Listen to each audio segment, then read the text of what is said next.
প্রিয় বন্ধুগণ, শেখ হাসিনাকে পদত্যাগ করার জন্য সময় দেওয়া হয়েছিল রাষ্ট্রপতি ভবন থেকে মাত্র ৪৫ মিনিট। প্রিয় বন্ধুগণ, আপনারা সকলেই জানেন বর্তমানে চলছে শেখ হাসিনাকে নিয়ে ভাইরাল নিউজ। কাল ২:৩০ থেকে তিনাকে বাংলাদেশের মাটিতে দেখতে পাওয়া যাচ্ছে না। সংবাদ মাধ্যম থেকে জানা গিয়েছে তিনি দেশ ছেড়ে একটি বিমানে করে পালিয়ে গিয়েছেন এবং ঠাঁই নিয়েছেন ভারতে।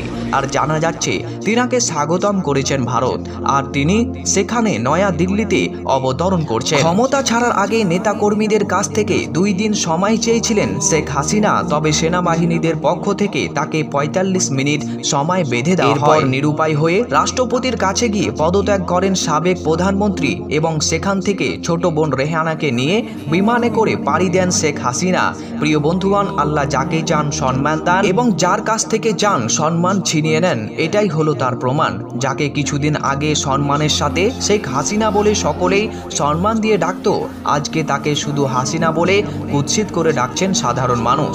আল্লাহ তাআলা পবিত্র কুরআনুল কারীমের মধ্যে ইরশাদ করেছেন, অত ইজ্জু মান তাশা অত দিল্লু মান তাশা, আমি যাকে চাই সম্মান দান করি এবং যার কাছ থেকে চাই সম্মান ছিনিয়ে নিই, এবং সকল কিছু তারই হাতে। প্রিয় বন্ধুগণ, আপনি এখন বাংলাদেশের প্রধানমন্ত্রী হিসাবে কাকে দেখতে চান কমেন্ট করে আপনার মতামত জানিয়ে দিন। আমার তো পার্সোনাল চয়েস হচ্ছেন মাওলানা মিজানুর রহমান আজহারি, যিনি বর্তমানে মালয়েশিয়াতে থাকছেন, কিন্তু শীঘ্রই তিনাকে তার দেশে ফিরে আসা উচিত এবং সাধারণ মানুষের জন্য কাজ করা উচিত। আপনার মতামত জানিয়ে দিন কমেন্ট বক্সে। বাকি ভিডিওটি ভালো লাগলে অবশ্যই একটি লাইক করুন, বন্ধুদের শেয়ার করুন এবং নতুন দর্শক হলে চ্যানেলটিকে অবশ্যই সাবস্ক্রাইব করুন।